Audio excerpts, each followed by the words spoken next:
Hey, HorseCenter fans, Matt and I are back with another exciting edition of the show. We're talking Stephen Foster Night. We're looking back at Belmont Stakes Festival, Matt. A lot to talk about this week. That's for sure, Brian. The hits just keep on coming. Phenomenal racing at Belmont Park and Downs After Dark at Churchill Downs with the Stephen Foster and pick 5 of all stakes. Yeah, it should be fun, Matt. We talk about our favorite performances from an exciting Belmont Stakes Festival, and we preview the biggest races at Churchill Downs on Saturday. Watch it now, all right here on HorseCenter.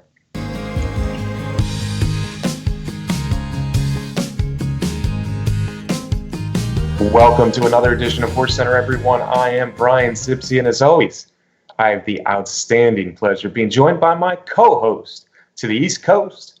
That's Matt Schiffman. How are you today, Matt? I'm good, Brian. We're going from one big weekend of racing in New York to another big weekend of racing in Kentucky. And I don't know, Brian, I think I feel like it's time for a road trip. Oh, why don't you come on out to Louisville, Kentucky, Matt? Yeah, Sir Winston was the biggest winner of all last weekend, Belmont Stakes weekend. But this weekend we got a pretty good Saturday night card. Night racing at Churchill Downs. Of course, it's led by the Grade 1 Stephen Foster, Matt. And the Foster was buoyed recently when it was announced that John Sadler will be bringing the Big Gray Giftbox to top the Foster field.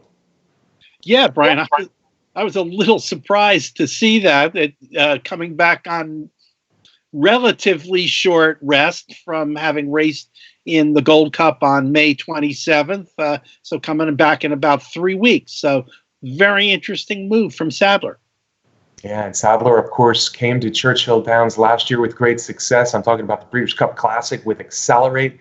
This year, his top older male, of course, is Giftbox. Giftbox coming off 2 really strong races, or maybe more than that, but 2 big races out in California. The Gold Cup, he got the better of McKinsey in a real duel. And then more recently, as you mentioned, he was game as could be, could not hold off Vino Rosso in the Gold Cup, but it was another big performance from Giftbox. Those 2 races at 1.25 miles, he'll be dropping down to 9 furlongs for the Foster, but those 2 races at 1.25 miles on California, Matt, kind of point him out is if he brings his A game, he's the horse to beat in the Foster, the morning line favorite. Yeah, I think that's for sure, Brian. The Foster drew a field of 12 horses. An interesting field of a lot of familiar names. Absolutely, it's a nice field. The older males get a lot of degradation here. There's no good handicap horses, but you look at this Foster field, and you can't help but smile a little bit.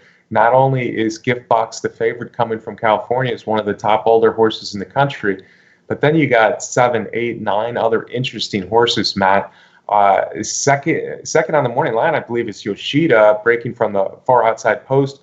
Jose Ortiz, I believe, had his choice between Yoshida and Quip, and it looks like Ortiz is picking Yoshida, but it's the first race back since the Dubai World Cup. Yeah, it is, and Jose does a good bit of riding for Belmont, so that may have factored into the decision. Yoshida hasn't won a race since the Woodward at the end of last summer, but you have to look at his past performance and see that since that Woodward win, I think he's run exclusively in Grade 1s, Brian, all over the country, went to Dubai, finished 6th. I guess maybe, you could say that some of those performances were a little bit disappointing, high expectations from Yoshida after winning the Woodward Grade 1 and winning Grade 1 on the turf also. Yeah, well, the Breeders' Cup Classic, when he was last at Churchill Downs, I thought was a very good performance because he was wide and he was really running down the stretch. I guess he only got 4th, just missed 3rd by a whisker. But a good performance. And of course, the last time he was at 9 furlongs on a fast dirt, I think was the Woodward. The Pegasus World Cup, of course, was a sloppy track, was the Woodward. And we all saw what he did there in a similarly big field. 9 furlongs. So Yoshida must be respected, but I always wonder about horses coming first race back from Dubai. Now, Seeking the Soul is another horse I want to talk about a little bit, Matt, because I think he might get some odds in here since his good second in the Pegasus World Cup in that sloppy track to City Soul. Or City of Light, excuse me. He was off the board in the Dubai World Cup, and then he came back and was a non-really threatening third in the Ali Sheba here at Churchill Downs. But I like him off a race, and I think that prep race in the Ali Sheba not only gets us some odds here in the Foster, but it's also probably a building for him to be really on his game for the Foster. And maybe we're looking at some odds on Seeking the Soul, like Yoshida, a rallier. Yeah, I think that's probably true, Brian, when you couple with it that if you look down his PPs, he hasn't had a win since September. That was at Churchill Downs. He's based at Churchill Downs, and clearly I think he's had his most success at the Louisville track. Absolutely. Well, he's a Grade 1 winner.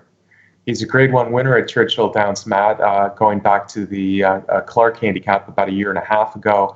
And that Breeders' Cup Dirt Mile, of course, where he rallied for a good second, was a strong effort behind City of Lights. So Seeking the Soul, an interesting horse. I mentioned Quip before, Matt. Quip was, of course, a Tampa Bay Derby winner last year. He missed a lot of last year, in fact, the entire second half of the year. But it looks like he's back with that game victory in the Oaklawn Handicap last time.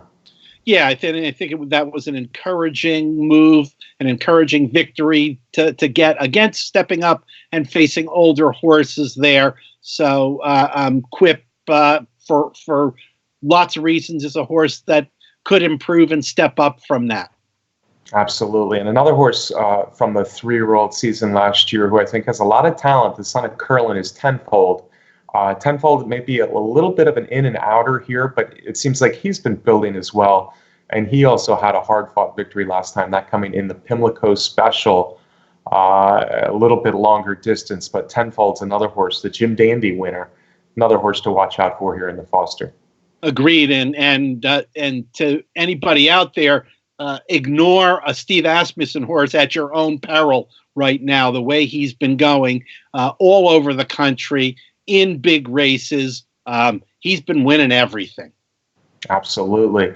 And with Giftbox, a horse who wants to be more near the lead, and then I mentioned several horses who like to rally at least a little bit. Who's the horses that are going to be on or near the lead in here, Matt? I could mention a few talented horses right away, Runaway Ghost and Tom's d'Etat. That's for sure. Don't forget Tom's d'Etat in here, who last time out was second in the Ali Sheba at Churchill Downs. That's a horse that I like a lot in this race. Yeah, and he's a horse that could really be pressuring the early lead. So, I agree. Tom's d'Etat is one of the horses to beat.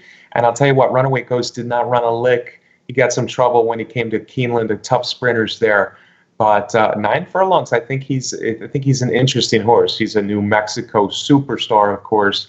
What can he do here? I think he gets some odds, and you get a horse who's going to be tactically present early. So don't throw out Runaway Ghost.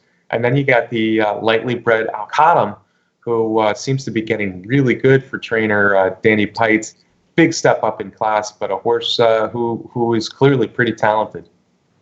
That's for sure. And I'm going to throw in one more in there that I find interesting, that I think is going to be a big long shot also, and that is King Zachary, who is making the move, transferred from Dale Roman's barn to that of Graham Motion.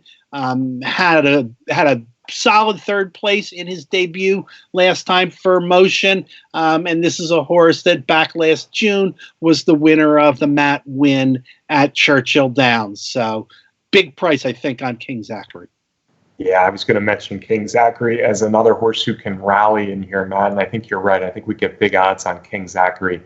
The Matt Win was 1 year ago. It was on this very night. He was impressive winning that. I also think he ran some good races elsewhere as well. Rallying for fourth in the Travers certainly wasn't bad. But yeah, that last race, Thirst for Life beat him pretty good. But King Zachary needed the race, and just a prep really for this race. So if the speed is setting some decent fractions. King Zachary is indeed a live long shot in the Stephen Foster. One more horse I want to mention, Matt, is Thirst for Life, the horse who won impressively last time. He's one of a few in here that I think certainly likes Churchill Downs and one you can't throw off. Having said that, looking at the odds, I expect Giftbox to be a pretty clear favorite in here with a lot of horses after that. Giftbox I respect. Tom's d'Etat I think has a shot. King Zachary I also mentioned as a live long shot like you did. But I think I'm going with Seeking the Soul as my top pick. I'm thinking good odds. I'm thinking we're going to get 7-8 to 1 on Seeking the Soul. And I think he's a horse who might win or certainly could get up into the exactas. So Seeking the Soul is going to be my top pick. Bit of an upset in the Stephen Foster. And I think it's worth noting that on this big day of racing at Churchill Downs, I think good weather is expected. Good weather's expected this weekend, so it should be dry racetrack at the Twin Spires. For me, I'm gonna go against the favorite Giftbox in here. I'm gonna pick my top pick is gonna be Tom's d'Etat. He's a horse that I've liked at various spots. I think he's coming into this race in really good shape. And my long shot pick is going to be King Zachary in Grand Motion.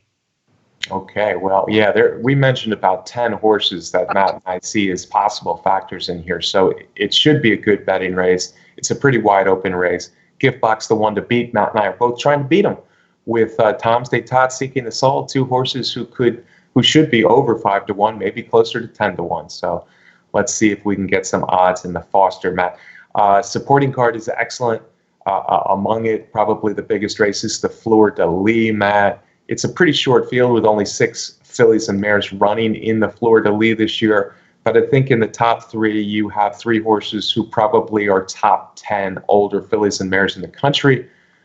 Elate was made the morning line favorite. She'll need to bounce back after being beaten by Midnight Bisou the last couple times. But we saw how good Midnight Bisou looked just recently on Belmont Stakes Day. Yeah, and interesting that Elate was named the favorite. I'm not sure. I think it's going to be pretty close for favoritism with She's a Julie, because She's a Julie is as I talked about the Asmussen Barn before. She's coming from the Asmussen Barn and has 2 races this year, Brian, and she's won them both. She won the La Troyenne at Churchill Downs, grade 1, so we know she gets over the surface well. And before that, she won the Bayakoa. So I don't know. I have a feeling that Julie's going to take a lot of action in there.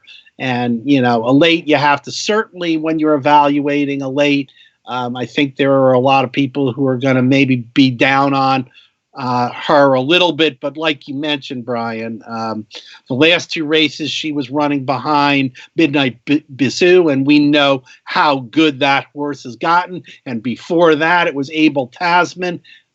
She's been running on a steady diet of grade 1s in there. So maybe for Elate, this is a little bit of a softer spot than some of those other races that I mentioned, but it's time for her to get a win. Yeah, and Elate has been stabled here at Churchill Downs for a while for trainer Belmont, and she's the class of the race, Matt. She, like you kind of talked about there, she's been running against good horses all her life. She's a Julie. Blue Prize are 2 classy mares, and big respect for them. But I do think Elate is the horse to beat in here, and I think you're right. She's a Julie could possibly be the favorite off that La Troyenne win. Blue Prize is a little bit lower on the morning line than I expect she'll be. I think she'll be the 3rd choice in here. But Blue Prize has proven that she likes Churchill Downs in the past. She won this race last year in pretty impressive style. So she's a horse I think to watch out for as well. Blue Prize, first race back, she's a Julie beater. Pretty good in the La Troyenne, but certainly improvement would be expected. Blue Prize wasn't far off that Breeders' Cup distaff at Churchill Downs last year behind Monomoy Girl. So Blue Prize is classy. I think She's a Julie may run into a little bit tougher test than she's seen in the last few. She's obviously a very good filly too, as you mentioned, for Asmussen. Won a couple Oaks last year. But if she is the favorite, which we both think she might be, I'm going to actually try to beat her with the other two. I like a late best Blue Prize second. She's a Julie third. And that's a pretty chalky trifecta, even if we do beat the favorite, though, Matt. Yeah, but it's that kind of race, Brian. Those three really tower over the other three, and you can't dismiss Blue Prize. What a record on that filly! She's hit the board in 16 of her 18 career starts. So coming down the stretch, she's a competitor. She's always there. She's a little bit of a quirky horse. Has done some wacky things down the stretch in the past, but like you said, was fourth in the distaff, a heck of a field last year. Wouldn't surprise me if she wins the race. Yeah, this race might be one that you use a little bit for the multi wagers too. If you're talking about 8-5, 9-5, 3-1 on the top three, maybe you pick your best, or you pick your top two, or you play it really safe. You take the top three and move on to other races in multi race wagers. That's the Florida Lee. Again, three Class C mares in there. Matt, there's a couple other horses I want to mention running on this card in graded stakes. Mr. Money, I still think the 3-year-old male division is wide open. We'll see what Maximum Security does, maybe this weekend, maybe down the road. I guess he's the leader of the division right now, having been disqualified from the victory in the Kentucky Derby and winning the Florida Derby. But I still think this division is very wide open. And I tell you what, Mr. Money ran a really big race in the Pate Mile last time, right here at Churchill Downs in a graded stakes. He comes back for the Matt win. There's some decent 3-year-olds in there. Nolo Contesto, Signal Man, to name a few. So it won't be easy. But if Mr. Money returns to that race he ran in the Pate Mile, he becomes a serious horse in this division. Yes, I agree with that, Brian. And I think you were mentioning in the horizontal wagers, I think there's an all stakes pick 5 at Churchill on Saturday night. I think starting with race 5 and running through the Stephen Foster. Yeah, running through all the way through the Regret, I believe, Matt. I think the Foster's the 4th leg there, so that would include the Matt Win, the Wise Dan, the Florida Lee, the Stephen Foster, and any with the Regret with 3-year-old turf fillies. Winter Sunset's my pick in that one. Also, I'm very eager to see what Admission Office can do in the Wise Dan on turf, because I think this might be a real budding turf star, Matt. He was a good-looking 3-year-old, lightly raced 3-year-old on the turf last year, but his 2 races this year where he beat Instilled Regard in his return race, and then he was a little unlucky when he was a good second to Catholic Boy in the Dixie. So Admission Office could be a turf horse to watch. Having said that, a lot of good horses in that Wise Dan. It won't be easy for Admission Office in the Wise Dan. All right, Matt, that's our preview of Stephen Foster night at Churchill Downs. 5 graded stakes in a row. Matt's coming out to join me at Churchill Downs. We hope we see a lot of you out there on that evening.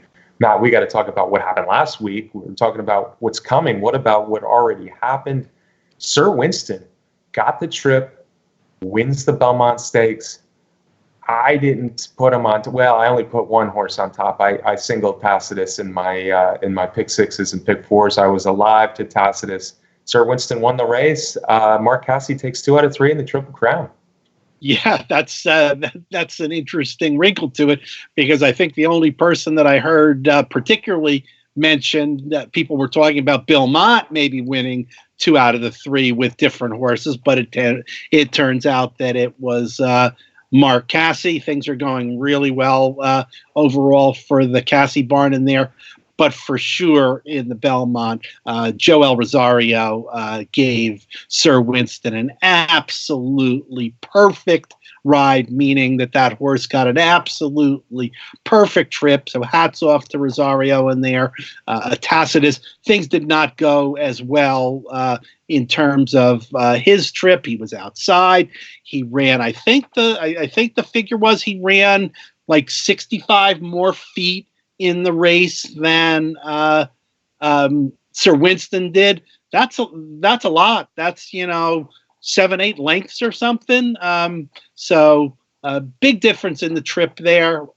Like you said, Brian, division is wide open. It'll be interesting to see. I think we can expect Tacitus up at Saratoga, Jim Dandy, Travers kind of path. But I tell you what, Brian, that card at Belmont Park was just absolutely phenomenal. You might talk about a division or two maybe not being as strong, but there were so many fantastic horses that ran big. One of the best days of racing that I've been to in a long time. Yeah, it was a star-studded day for sure, a star-studded weekend. Sir Winston, great ride, great trip. He did bother some horses. There was a split second where I thought Belmont might get put up in 2 legs of the Triple Crown. I didn't give that too much thought. I didn't see it happening in there. But Sir Winston certainly bothered his stablemate War of Will when he came out, and a little bit Tacitus too. Sir Winston won the race, deserving winner. He certainly likes Belmont Park. His race in the Peter Pan coming into the Belmont was a tip-off there, but then he took it from 1 turn 9 furlongs to 1.5 miles. Sir Winston, a nice winner, but neither of us are going to rush to put him in the top 3 or 4 3-year-olds in the country. And wide open, Omaha Beach is back in California. Maximum Securities in New Jersey. Country House like Tacitus will be pointed for Saratoga. War Will had a tough campaign, but I wouldn't throw him out anytime soon. So we'll see what happens in the division. Other divisions, Matt, we got to talk sprinters. I know you want to talk sprinters. I know you were big on the performance of Matoli stretching out 1 turn, 1 mile in the Met Mile.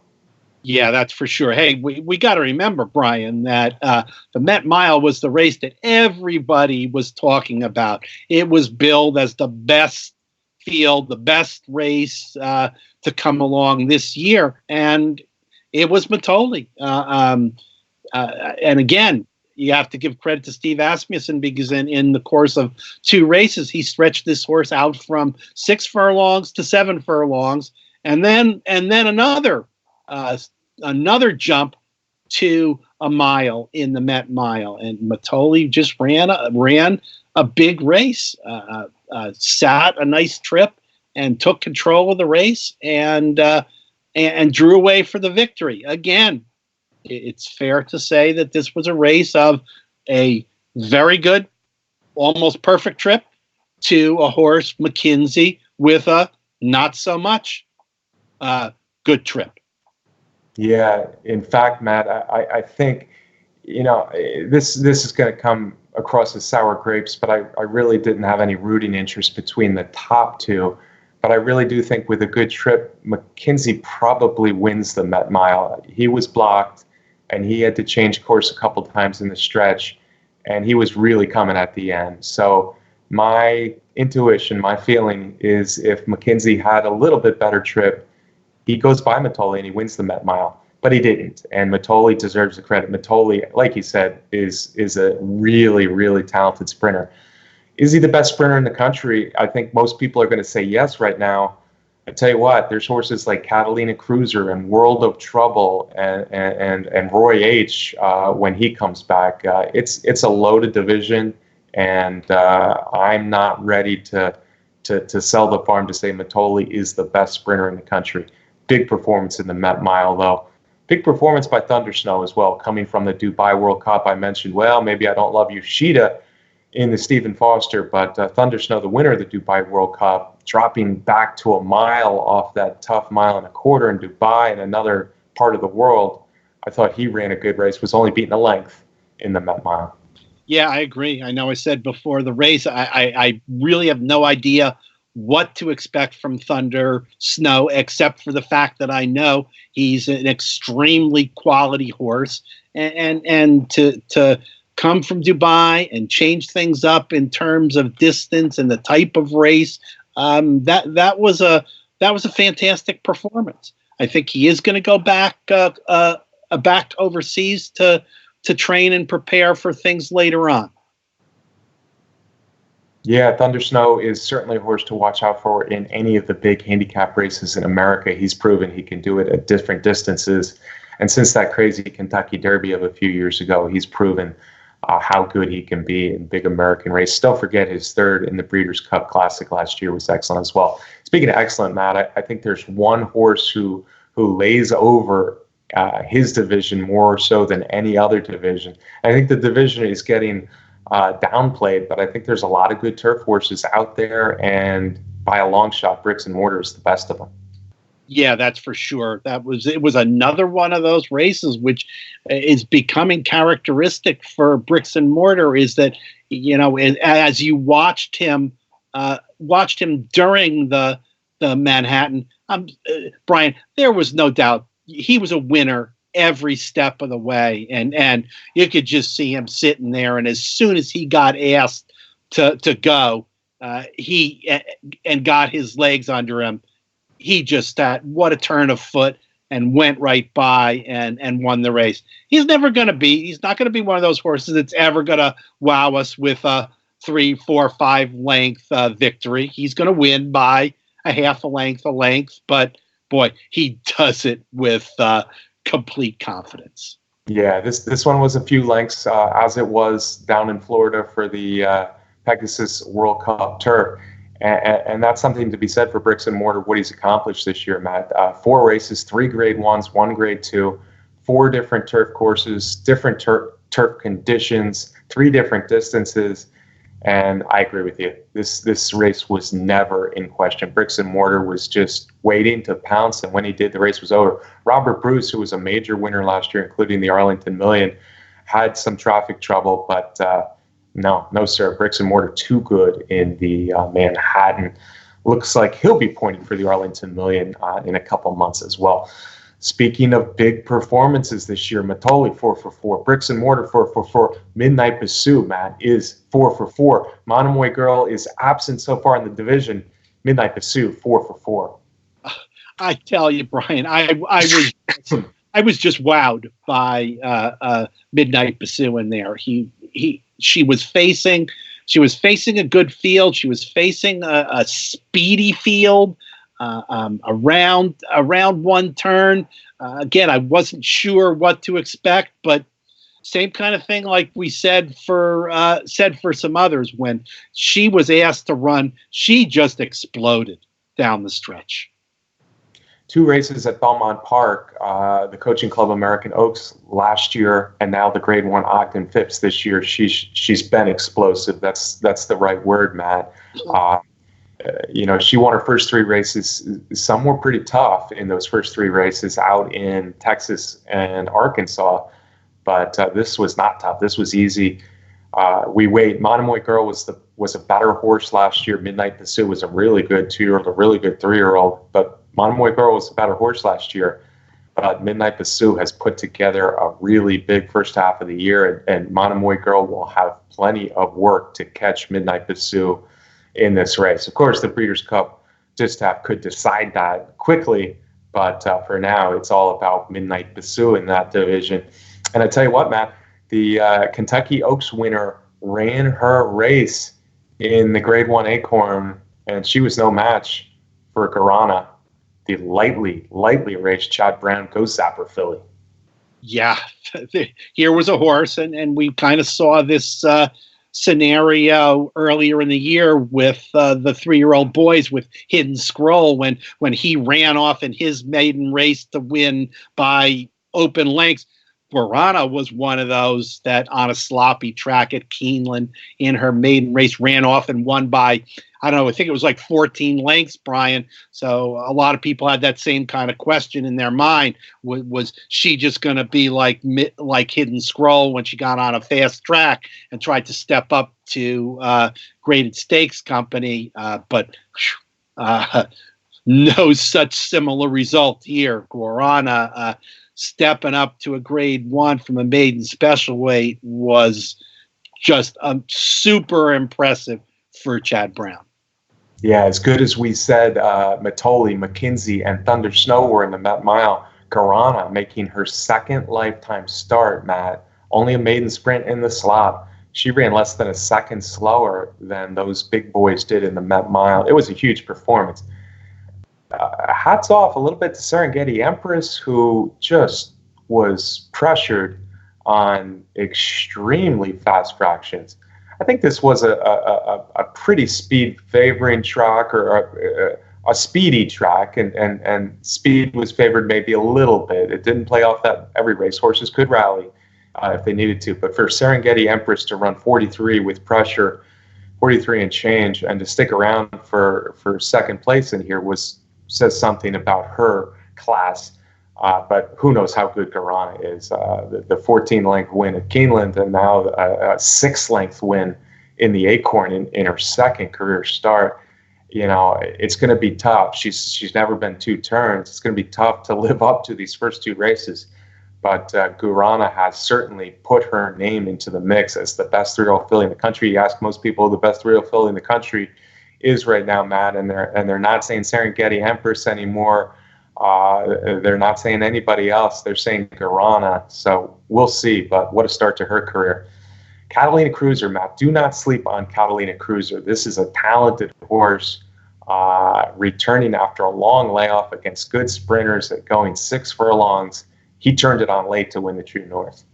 Yeah, he sure did. And like you said, Brian, if in fact it was a track that was favoring speed and front runners, which I think maybe earlier in the card it may have been that way. It just flatters Catalina Cruiser's performance in there even more. And we remember last year he put together that string of really nice races before he disappointed a little bit in the Breeders' Cup. But John Sadler has him back.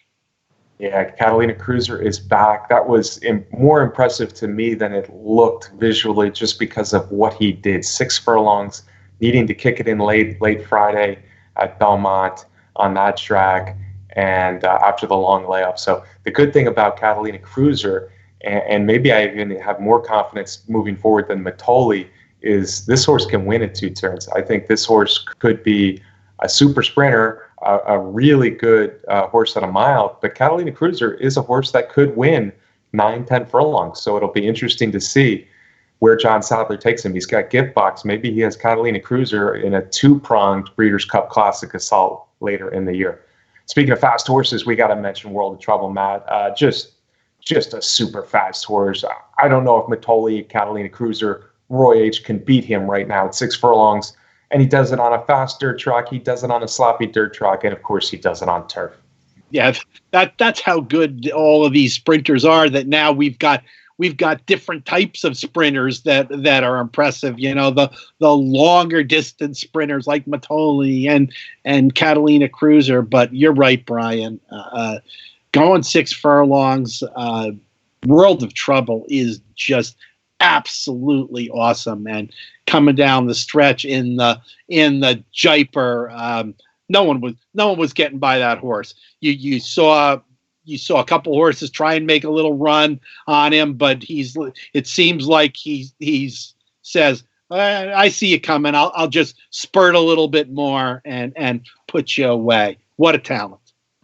There is less overall class and talent in the turf sprinter division. Sorry for fans of turf sprinting in America, but there's less overall talent in American sprinting on turf than there is on dirt. So the easy way for World of Trouble to just keep rolling is to stick to turf, Matt. But I would love to see him on dirt a little bit more this year, because I think he's that good on dirt as well. What a wonderful horse. World of Trouble is the bomb, Matt. Speaking of the bomb, how about these turf fillies? Chad Brown trained, of course. He's got a lot of them. Sister Charlie working for a comeback, but Rushing Fall on Saturday, Homer Reek on Friday. I don't know which one of those two are better. I just know that both are outstanding. They are outstanding. Different running styles, right, Brian? Rushing Fall preferring to be out front and on the lead, and she's pulled it. You know, I shouldn't say pulled it back together. I think she's only lost once in her career, but now it has spanned 3 years of quality racing by Rushing Fall, and Homerique, one of those Chad Brown imports from Europe, picked out by Peter Brandt. How talented is this one going to turn out to be? Yeah, Homerique has that push button turn of foot that remember Gorilla from years ago, Matt. Homerique might be able to lay a little closer than Gorilla usually did, but she's got that turn of foot that just is scary. Rushing Fall, though, yeah, she's been beaten once in her career. 2-year-old filly, 3-year-old filly. Her only loss, Matt, was over a year ago. That's how good Rushing Fall is, and she's back. Her race at Keeneland was good. Her race at Belmont was better. Wow, does Chad Brown stacked competition of ideas, ran a good second to Homerique in the New York Handicap. Like I said, Sister Charlie is working steadily for her return. Chad Brown is crazy loaded in the female turf division. And if we didn't mention Guarana, the superstar 2-for-2 Acorn winner is also a Chad Brown filly. All right, Matt, that's our show. Foster Night preview, Belmont Stakes review, if you will. Let me get a parting shot from you, sir, as we careen ever closer to Stephen Foster Night.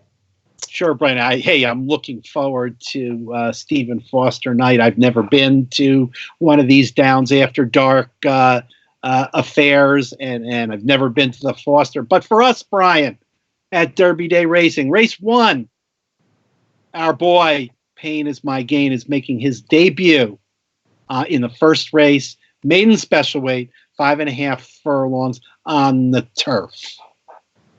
Yeah, that is exciting, Matt. Just to have a horse in on Foster Night is exciting. Hey, it's a $95,000 maiden special weight. There's nothing wrong with that purse for sure. But Pain Is My Gain is a grandson of Tappet. He's a son of Trap Shot. He's out of a really nice Dixie Union mare. He's had his physical issues. We gelded him months back, and he really seems to be turning a corner. Calvin Burrell, multiple Kentucky Derby winner, jockey, has been on him in the mornings for the past month and keeps coming back and telling me good things. 5.5 furlongs. There's some experienced horses in there in this maiden special weight. It's his career debut. I'm really not expecting a win in here. I think it's going to be more of a learning experience, but we all here at Derby Day Racing and our partners out there do have high hopes that Pain Is My Gain is going to prove to be a talented horse moving forward. Saturday night, race 1 will be the first step, so we're excited about that. We're also excited to see you, Matt. Get ready to have fun out here at Churchill Downs. We're excited to see you folks at Churchill Downs. The HorseCenter duo will be back together again.